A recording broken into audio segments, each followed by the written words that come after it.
Assalamualaikum warahmatullahi wabarakatuh.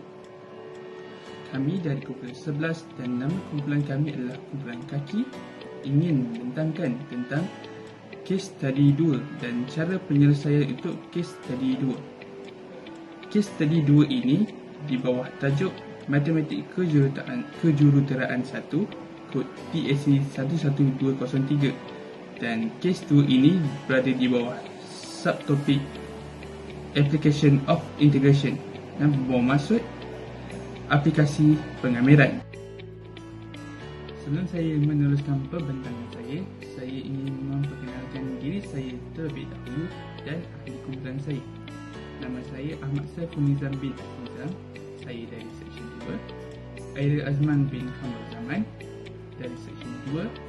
Khairil Hasbudin bin Khairuddin dari Seksyen 2. Muhammad Haji Hezran bin Ahmad Kamil dari Seksyen 1. Baiklah, saya akan teruskan pembentangan saya dengan membentangkan Minutes of Meeting dari kumpulan kami. Minutes of Meeting adalah bukti di mana kami membuat perbincangan secara berkumpulan pada tarikh, masa dan tempat yang tertentu. Kami telah mengadakan perbincangan pada 4 Januari dan 5 Januari pada pukul 9 hingga 10 malam di Kafeteria Kolej Kediaman Pagi. Di dalam perjumpaan tersebut, kami telah membahagikan tugas kepada setiap ahli kumpulan kami untuk menyelesaikan laporan tugasan kes study 2 dan video pembentangan untuk kes study 2. Bukan itu saja, kami berbincang bagaimana untuk menyelesaikan masalah yang dikemukakan di dalam kes study 2 ini. Oleh itu, kami dapat menerapkan konsep yang akan diguna pakai untuk menyelesaikan masalah yang diberikan di dalam kes study 2 ini. Baiklah, saya akan meneruskan pembentangan tentang pengenalan pengamiran. Pengamiran adalah salah satu jalan kira yang dilakukan untuk mencari jumlah kadar perubahan yang telah diketahui. Pengamiran memfokuskan pada bahagian cerun tangen terhadap suatu graf. Fungsi pengamiran juga adalah untuk mencari luas permukaan di bawah graf tersebut. Sebagai contoh, panjang, luas permukaan itu sendiri dan juga volume ataupun isi padu. Antara kegunaan seharian pengamiran adalah untuk mencari lengkung tanah atau lengkung bumi dengan lebih tepat, mencari jarak sebuah kapal untuk mencapai destinasi yang tertentu, dan juga mencari orientasi bumi dan laut dengan lebih spesifik. Di selain itu, ini membuktikan pengamiran mampu untuk memudahkan kehidupan seharian manusia dan bantu manusia untuk memahami konsep pengamiran ini. Baiklah, itu sahaja daripada saya. Saya akan meneruskan pembentangan ini kepada Muhammad Haji Hezran bin Ahmad Kamil yang akan membentangkan tentang problem statement dan juga pilar table. Assalamualaikum dan selamat sejahtera. Nama saya Muhammad Azmi Hizran bin Ahmad Kamil. Hari ini saya akan membentangkan tentang problem statement untuk kes yang keempat. Soalannya berbunyi, sebagai arkitek landscape, saya telah ditugaskan oleh pelanggan saya untuk melakukan dua bangunan, bangunan A dan bangunan B, untuk taman hiburan. Kedua-dua bangunan ini mengikuti bentuk fungsi Y sama dengan negatif, buka kurungan X tolak 2, tutup kurungan kuasa 2, dan Y sama dengan 2/3X kuasa 3/2 masing-masing. Kedua-dua bangunan bersidang pada titik 00 dan 2.87 dan 3.242. Hitungkan luas kawasan yang dikelilingi oleh bangunan A dan bangunan B, dan anggarkan panjang lengkuk bangunan B daripada S sama dengan 3 hingga S sama dengan 10. Saya akan membentangkan tentang filar table. Yang pertama, fact ataupun fakta.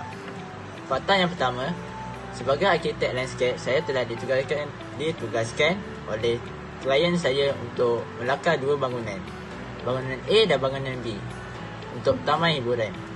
Fakta yang kedua, kedua-dua bangunan itu mengikuti bentuk fungsi Y sama dengan negatif dalam kurungan S tolak 2 tutup kurungan kuasa 2 dan Y sama dengan 2 per 3 X kuasa 3 per 2 masing-masing.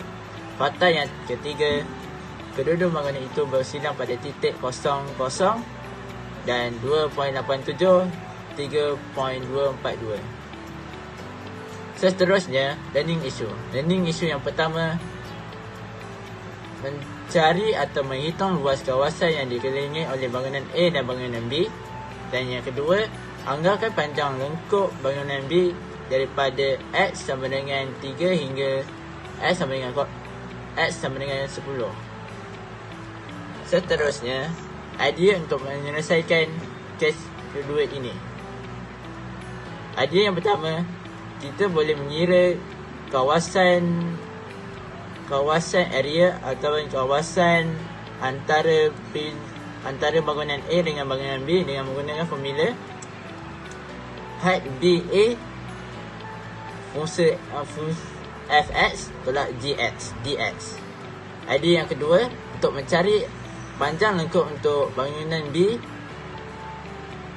jika X sama dengan 3 dengan 10 menggunakan formula panjang lengkuk sama dengan height BA punca kuasa 2 1 tambah dy dx kuasa 2 dx. Yang terakhir, action plan. Action plan yang pertama ialah merujuk pada buku. Dan terakhir, melakukan discussion ataupun pembincangan bersama dengan ahli kumpulan. Assalamualaikum warahmatullahi wabarakatuh. Nama saya adalah Azman bin Kamal Zaman. Nombor matrik saya adalah AA211541 dan saya akan membentangkan solutions to case study 2 berkenaan dengan area dan arc length. Jadi soalan pertama kita adalah find the area of the region R enclosed by building A and building B. Jadi building A adalah fungsi kuadratik ini dan building B adalah fungsi eksponensial ni. Dan region yang kita kena cari dia punya luas adalah region yang dilabel dengan R. Jadi untuk cari area R, kita boleh guna formula A sama dengan integral from A to B fx minus gx dx, di mana fx ialah upper function dan gx lower function. A dan B upper limit dan B adalah lower limit. Jadi pada graf yang kita sketch tadi, kita tahu building A kuadratik tadi adalah upper function dan building B adalah lower function. Jadi fx upper function ialah building A, gx adalah building B. Dan upper limit A kosong, lower limit B 2.87. Jadi daripada soalan tadi kita boleh guna formula tu dan kita masukkan sahaja upper limit dan lower limit dan upper function minus lower function. Jadi kita akan simplifykan sebelum kita integrate. So dia akan jadi, bila kita dah integrate, kita akan jadi negatif x kuasa 3 bahagi 3 tambah 2x kuasa 2 tolak 4 per 15 x kuasa 5 per 2. Dia punya upper limit still ada dengan lower limit kosong hingga 2.87. Jadi kita masukkan 2.87 ke dalam x, lepas tu tolak pula dengan kita masukkan kosong ke dalam nilai x. So jadinya 4.873 tolak kosong dan akhirnya kita dapat luas kawasan R tadi adalah 4.873 unit kuasa 2. Jadi soalan kedua, kita nak cari arc length L of building B from x equals to 3 to x equals to 10. Jadi ini adalah sketch graphnya. L adalah panjang pada 3 hingga 10 interval dia daripada function ni. Ini adalah function untuk building B.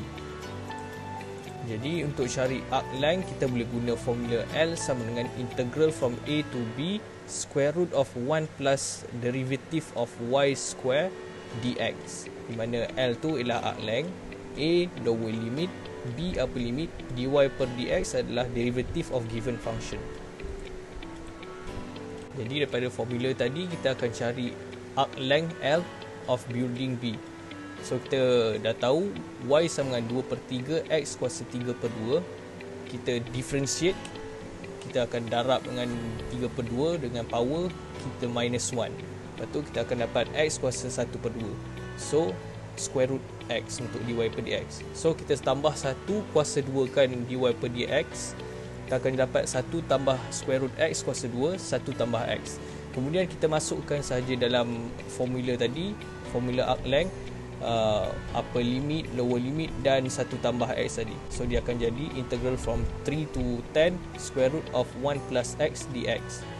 Kita integrate, kita akan dapat 2/3 darab 1 tambah x kuasa 3/2 from 3 to 10.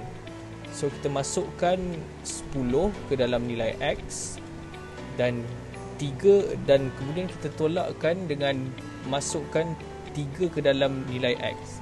So dia akan jadi 24.322 tolak 5.333.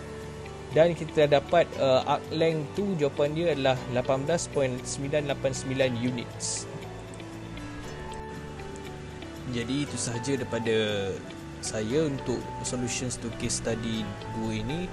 Jadi sekian, terima kasih, dan saya akan berikan laluan untuk ahli seterusnya untuk berucap mengenai bahagian seterusnya. Terima kasih. Assalamualaikum warahmatullahi wabarakatuh. Nama saya Khairi Asifuddin bin Khairuddin. Untuk conclusionnya, di sini kita dapat melihat bagaimana kalkulus boleh diaplikasikan dalam kehidupan seharian kita, khususnya dalam bidang kejuruteraan. Dengan pengenalan kalkulus, kita boleh menentukan dengan lebih tepat luas, sipadu dan sifat-sifat lain sesuatu objek. Hal ini amat penting bagi jurutera untuk mengira dengan lebih tepat supaya struktur bangunan boleh dibina dengan lebih selamat. Kalkulus juga boleh menganggarkan kos membina bangunan, rumah haiwan peliharaan dan sebagainya. Dengan ini, kita akan dapat menganggarkan harga kos yang sepatutnya dan mengurangkan berlakunya kerugian yang besar. Oleh itu, kalkulus amatlah penting bagi jurutera untuk mencipta struktur bangunan yang kukuh dan selamat. Dan ini adalah antara reference untuk laporan kami.